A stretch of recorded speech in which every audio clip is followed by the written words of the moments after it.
Penuhi hati kami dengan kasih-Mu Tuhan, agar kami boleh menjadi berkat bagi orang lain. Ubah hidup kami boleh menjadi kesaksian bagi banyak orang. Kalau malam ini kami akan mendengarkan firman Tuhan, urapi setiap kami, urapi hamba-Mu yang tidak ada apa-apanya Tuhan. Kami percaya firman-Mu sanggup mengubah hidup kami. Di dalam nama Tuhan kami Yesus Kristus, kami buka hati bagi firman-Mu. Haleluya. Amin, amin, amin. Iya, baik saudara, kita akan melanjutkan pembacaan firman Tuhan. Namun seperti biasanya saya akan bacakan kesaksian yang sudah masuk terlebih dahulu.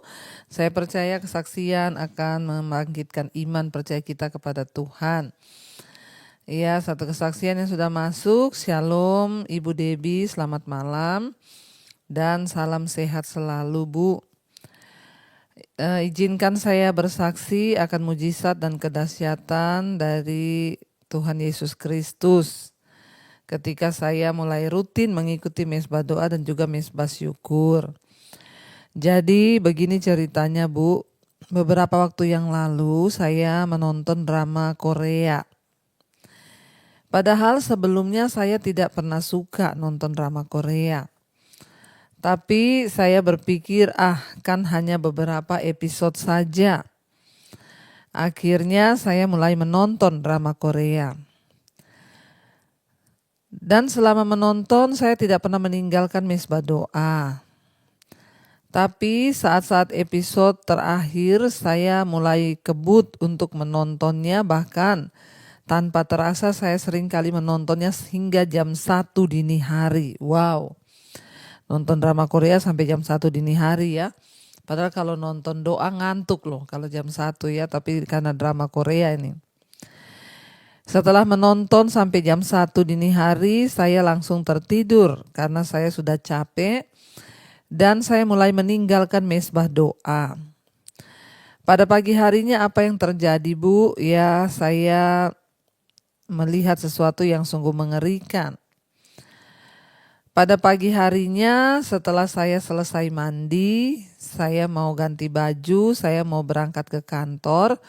Tiba-tiba saya mengalami pendarahan yang begitu deras dan darah segar mengalir keluar.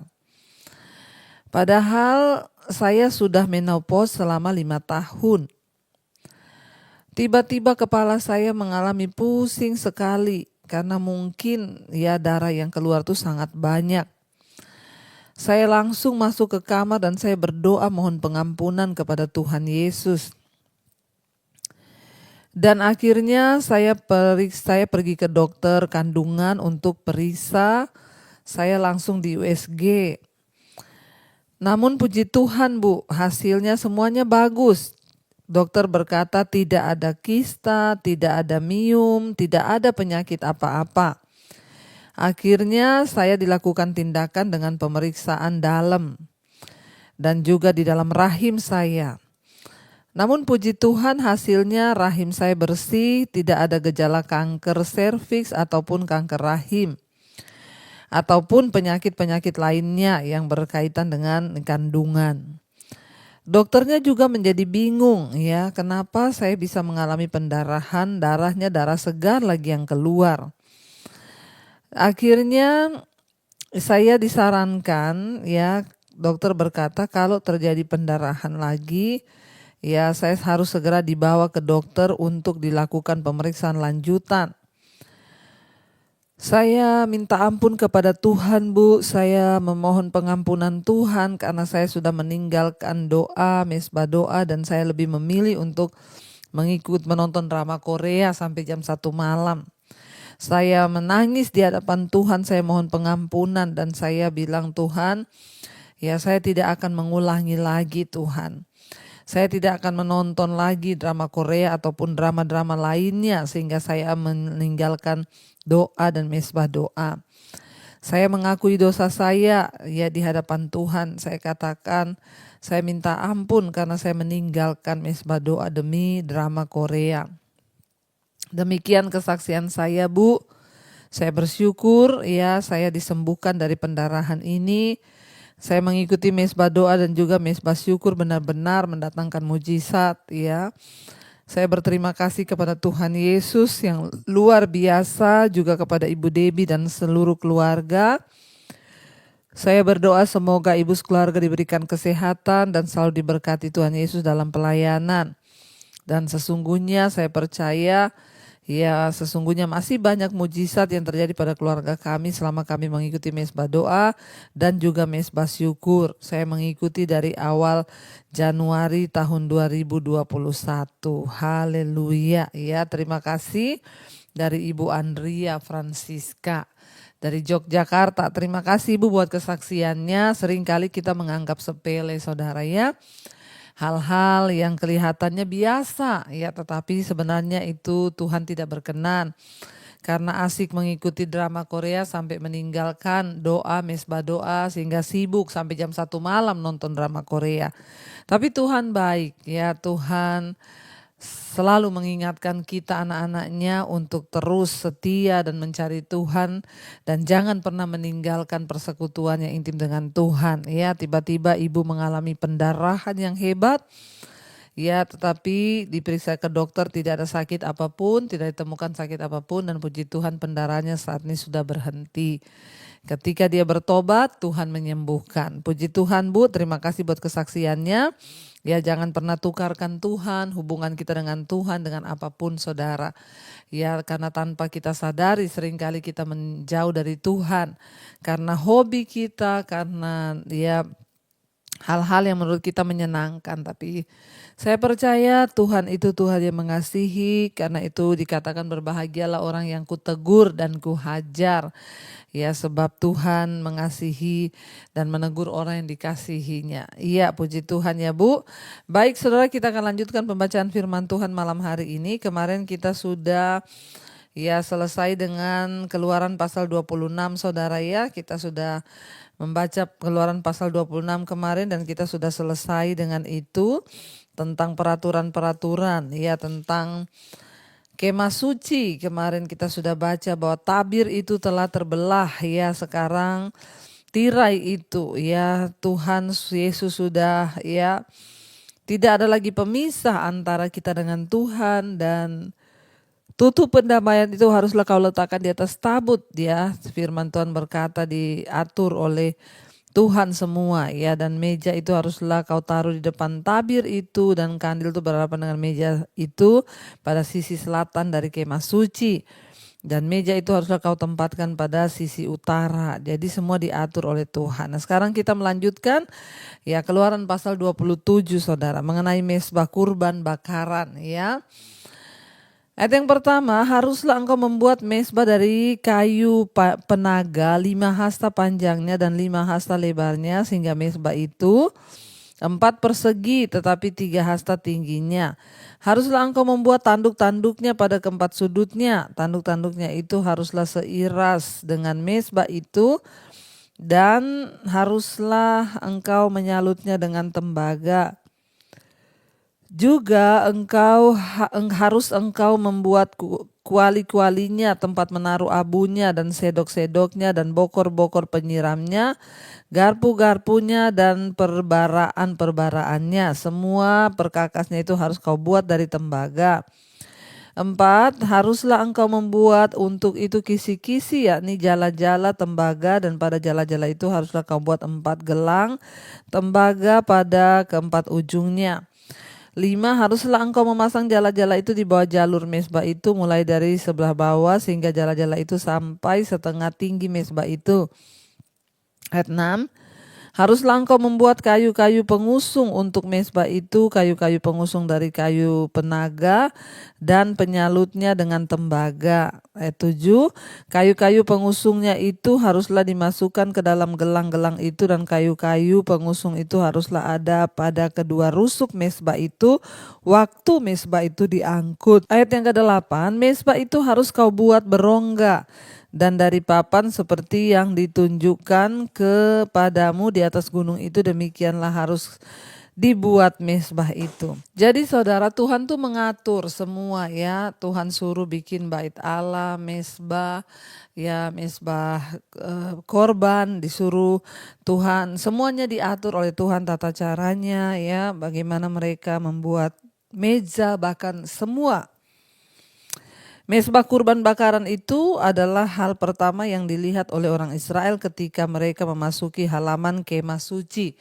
Jadi waktu mereka mau memasuki kemah suci itu yang pertama kali mereka temukan adalah halaman. Di situ langsung mereka lihat itu adalah mezbah korban bakaran.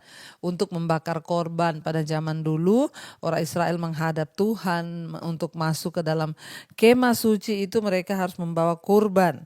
Iya, jadi itu yang pertama kali dilihat. Di sini persembahan kurban diadakan secara tetap. Keberadaannya yang jelas terlihat selalu mengingatkan bangsa itu bahwa mereka hanya dapat datang kepada Allah dengan cara mempersembahkan kurban. Itu adalah satu-satunya cara di mana dosa mereka dapat diampuni dan dihapuskan.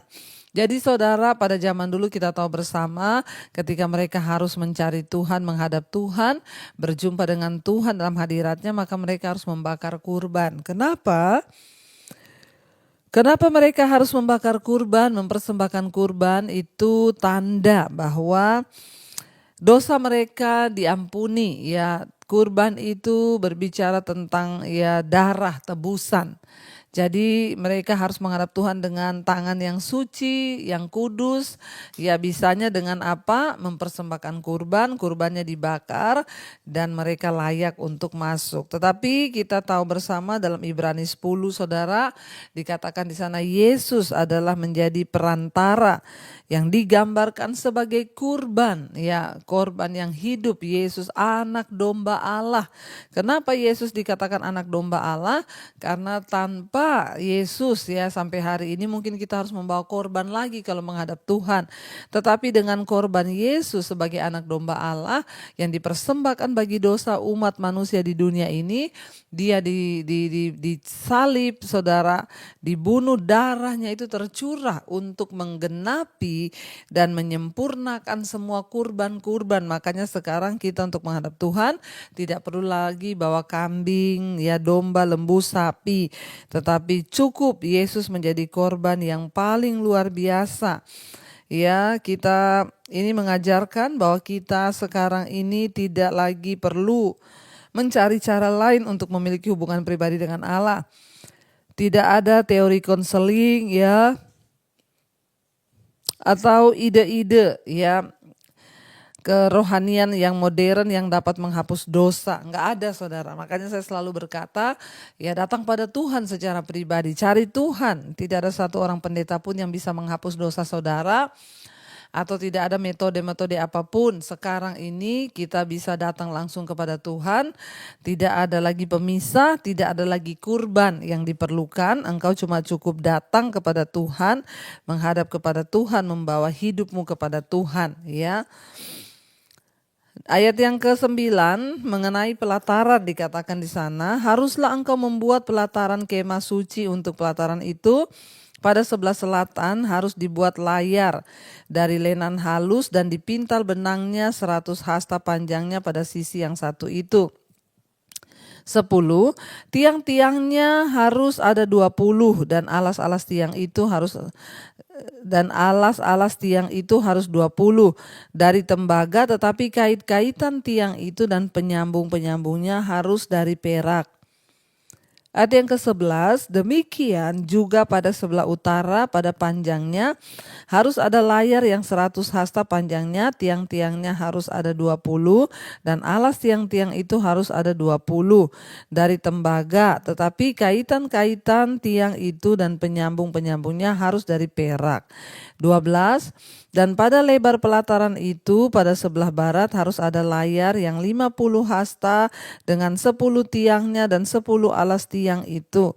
13. Lebar pelataran itu yaitu bagian muka pada sebelah timur harus 50 hasta. 14 yakni 15 hasta layar untuk sisi yang satu di samping pintu gerbang itu. Ya dengan 3 tiangnya ya dan 3 alas tiang itu. Ayat 15, dan juga untuk sisi yang kedua di samping pintu gerbang itu 15 hasta layar dengan 3 tiangnya dan 3 alas tiang itu. 16, tetapi untuk pintu gerbang pelataran itu tirai 20 hasta dari kain ungu tua dan kain ungu muda, kain kermisi dan dari lenan halus yang dipintal benangnya. Tenunan yang berwarna-warna dengan 4 tiangnya dan 4 alas tiang itu. 17, segala tiang yang mengelilingi pelataran itu haruslah dihubungkan dengan penyambung-penyambung perak. Dan kaitan-kaitannya harus dari perak dan alas-alasnya dari tembaga. 18, panjang pelataran itu harus 100 hasta, lebarnya 50 hasta dan tingginya 5 hasta dari lenan halus yang dipintal benangnya. 19, adapun segala perabotan untuk seluruh perlengkapan kemah suci dan juga segala patoknya dan segala patok pelataran semuanya harus dari tembaga. Jadi Tuhan sudah mengatur semuanya, saudara. Ya, dikatakan di sana semua. Mengenai minyak untuk lampu, ya ini pun diatur ayat 20, haruslah kau perintahkan kepada orang Israel supaya mereka membawa kepadamu minyak zaitun tumbuk yang murni untuk lampu, supaya orang dapat memasang lampu agar tetap menyala. 21, dalam kemah pertemuan di depan tabir yang menutupi tabut hukum, haruslah Harun dan anak-anaknya mengaturnya dari petang sampai pagi di hadapan Tuhan. Itulah suatu ketetapan yang berlaku untuk selama-lamanya bagi orang Israel turun-temurun. Jadi mereka disuruh pakai minyak zaitun untuk menyalakan lampu, pakai obor, saudara, ya, supaya tidak boleh lampunya mati, ya, dari pagi sampai petang harus terus menyala. Kita percaya, kita bersyukur kita ada di zaman perjanjian baru, sudah tidak seribet dulu untuk menghadap kepada Tuhan dengan aturan-aturan yang banyak, saudara. Bersyukur, makanya dikatakan hari-hari ini kita ada di zaman kasih karunia. Artinya apa? Ya, kita bisa datang kepada Tuhan kapan saja, di mana saja. Ya, tidak membawa kurban, pokoknya hanya dengan membawa hati, sebab Tuhan tuh melihat hati. Karena itu kebangetan kalau kita sudah di masa kasih karunia, tidak sungguh-sungguh dengan Tuhan, maka itu namanya kebangetan. Saudara, kita perlu bertobat. Mari kita mau datang pada Tuhan, kita mau merenungkan firman ini. Terima kasih Bapa, kami mengucap syukur buat hari ini Engkau Tuhan yang berbicara bagi kami, mengingatkan kami betapa kami harus bersyukur di zaman kasih karunia ini. Tuhan, Engkau yang sudah melimpahkan kami dengan rahmat anugerah-Mu. Kurban bakaran tidak lagi kami bawa karena Tuhan Yesus sudah menjadi kurban anak domba Allah. Darah-Mu tercurah untuk menghapus dosa setiap kami, sehingga kami boleh dilayakkan untuk datang secara pribadi kepada Tuhan Allah kami yang hidup. Terima kasih Bapa, berkati setiap keluarga demi keluarga bahwa kami hidup dalam takut akan Tuhan. Suami-suami, istri, anak-anak semua mengandalkan Tuhan. Semua sungguh-sungguh mencari Tuhan. Engkau berkati Bapa, bahkan setiap mereka yang hari-hari ini terbaring sakit, anggota keluarga kami atau siapapun, Tuhan jamah dan lawat. Biarlah iman kami terus terangkat dan tertuju kepada Tuhan untuk berharap kepadamu. Sembuhkan yang sakit, ampuni dosa pelanggaran kami. Kalau sakit ini datang karena kuasa gelap, kami tolak, patahkan, hancurkan di dalam nama Tuhan Yesus. Bapa, Engkau memberkati Tuhan untuk setiap anak-anak-Mu yang berharap kepadamu karena mengalami pergumulan yang berat, terjebak hutang piutang, yang ingin menjual aset. Tuhan turut bekerja mendatangkan kebaikan. Ampuni dosa pelanggaran kami. Juga Engkau lepaskan yang terikat dengan rokok, minuman keras, obat-obatan terlarang, narkoba, judi, yang terikat dengan percabulan, kenajisan, perselingkuhan, homoseksual, lesbian, yang terikat dengan kepahitan, amarah, kebencian, dendam, yang terikat dengan ketakutan, kekhawatiran. Kami tolak, patahkan, hancurkan dalam nama Yesus. Biarlah kami boleh ada dalam perkenanan Tuhan. Berkati mereka yang rindu mencari pekerjaan, Tuhan, Engkau berikan yang terbaik. Yang berkekurangan Tuhan mencukupi. Yang rindu punya keturunan, bukakan setiap kandungan yang tertutup di dalam nama Tuhan Yesus Kristus. Kami juga berdoa terus Bapa untuk setiap mereka yang hari-hari ini sungguh-sungguh mencari Engkau. Biarlah Tuhan menjadi jawaban. Nyatakan Tuhan mujizat dan kemurahan Tuhan. Tuhan, Engkau juga memberkati bangsa dan negara kami Indonesia. Berkati Bapak Presiden Jokowi dimanapun dia berada, Tuhan melindungi, menyertai. Tuhan tutup bungkus dengan kuat kuasa darah-Mu. Segala yang dia lakukan boleh mendatangkan perkenanan Tuhan. Berkati para pejabat tinggi di negeri ini, berkati TNI Polri, semua instansi yang ada di pemerintahan di bangsa kami, boleh sungguh-sungguh mempertanggungjawabkan semuanya bagi kemuliaan nama Tuhan. Indonesia aman, Indonesia tenang, diberkati rakyatnya, penduduknya, air, tanah, laut, pertanian, perkebunan, peternakan, pertambangan, semua diberkati Tuhan. Indonesia menjadi negara yang makmur, yang dapat menjadi berkat bagi bangsa-bangsa. Memberkati juga semua negara-negara yang ada di dunia, di Asia, Afrika, Amerika, Eropa, Australia. Tuhan tutup bungkus dengan kuat kuasa darah-Mu. Biarlah Bapa anugerah Tuhan turun atas setiap bangsa-bangsa ini dan semua mereka yang setia berdoa di mezbah doa. Tuhan berikan kekuatan untuk terus kuat sampai pada Engkau datang kali yang kedua. Tidak ada satupun seorang dari kami yang gugur dalam iman. Terima kasih Bapa. Kami membuka hati dan tangan kami malam ini untuk menerima berkat Tuhan. Diberkatilah Engkau dalam hidupmu, diberkati rumah tanggamu, diberkati pekerjaanmu, diberkati semua yang Kau lakukan dengan tanganmu. Tuhan buat berhasil dan hidupmu menjadi berkat bagi banyak orang. Dalam nama Tuhan Yesus yang percaya diberkati Tuhan, katakan bersama, amin, amin, amin. Tuhan Yesus memberkati, shalom dan iman. And there I find you in